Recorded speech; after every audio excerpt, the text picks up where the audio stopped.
how white workers are lazy, the Mexicans work hard, but then also Roger made an interesting point. He's like, yeah, they work hard, but they're sloppy. And so we like that they work hard, but they're sloppy, and often it's hard to teach them because English is a second language. What's your take on like the genuine contractor workers in today's era? Who's better, who's not? Yeah, well, it is interesting. I mean, it's a give and take with everything. That's an interesting point Roger made. I know a couple people who I think that applies to, who do fantastic work, but if you have to hire someone else to do the other things, and you got to take that into consideration.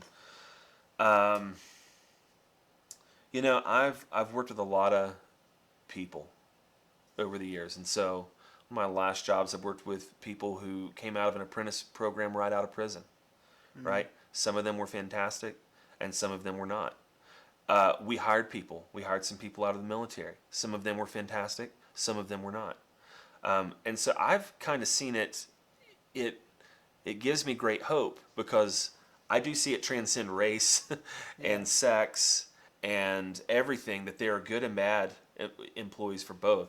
I would say I think that employees tend to do the best whenever you're able to reinforce or talk to them, whenever you're able to explain what's going on, reinforce good habits, talk about things that need to be improved, but not in a sort of condescending way. And I think that you get the best employees out of the ones that you nurture and you give the tools they need to succeed. If you get a great employee in, right, and you hire someone above a pay grade, that can be bad because they don't want to do that job. It's beneath them. They have this, well, if I lay this out as the expectation, this is what you're going to be doing. I don't care that you have a master's degree. I need you to do this, right? You wanted the job. Do you want the job or not? Yes, I'd love to have the job. And then you don't nurture it, and 2-3 weeks later, you haven't talked to them at all about it, and they quit because you didn't provide any feedback. Well, I mean that's kind of what you expect. In a way on you.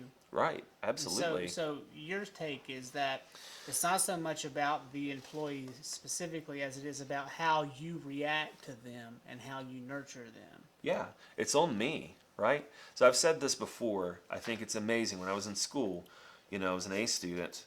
So you get to a class, an AP class, and then all of a sudden, all these students that were A students are now D or, C. Why?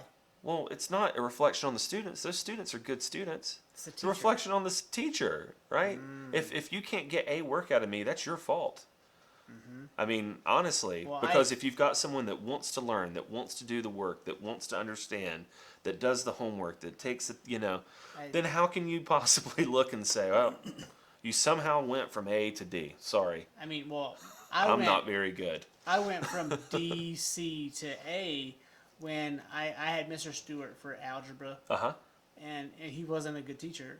Okay? He was just kind of he was monotone, and he just sat there on his the projector. And, people won't know. I just did the sign language overhead projector. Yeah, and there was no engagement, And then I transferred to East Lincoln, and my dad's like, "Watch, you're gonna make an A in this class," because I failed that class. I had to take it again. Yeah.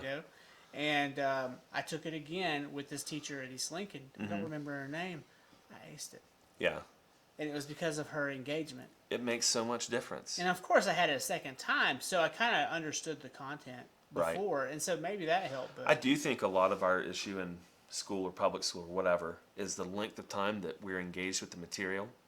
Right? So right now, we went from the 7-period schedule where you have a subject for a year to the block schedule where you only have it for 90 minutes. You have it longer, but for less of the year. Well, I mean, anybody that's in education can say, there's no way in hell you can get the same understanding. Your brain doesn't have time to remember all of that in such a succinct So you're saying the block schedule was harder for children or kids than the all year long 7.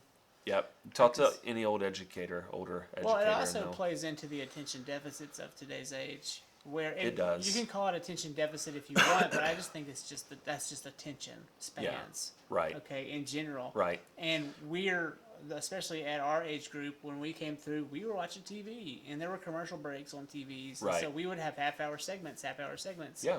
And that's how we watched all of our stuff. And so take us out of that environment, put us in school. Now we got to do 90 minutes of that. So think about this. I just got done with a program with a school where I teach for 2.5 hours every class for 10 weeks. The students start signing up for their next quarter in week 3. So they have to guess if they're going to pass or not. But 2.5 hours at a time is a lot of material You to gotta cram. get tired. I take breaks. A lot of professors are great. They take breaks, but Do you give them crackers and juice? uh, I feel like you should. in my building, they weren't allowed to eat in the lab, so they had to. They made them go outside. They had to stay there for 2.5 hours, though. Yeah. Well, I would give them breaks and they could leave the building and go. But anyway, so Wow. it's definitely something to look at in education. Okay. And do you see that changing anytime soon? No. No. I would love for a president to take up, the task of education in a serious way. And by take it up, I don't mean nationalize it. I mean bring on teachers and educators in the state that suits that area and let them figure it out. Well, I'm just. Yeah. I know that got political, but Well, it sends me on a tangent that I think is important.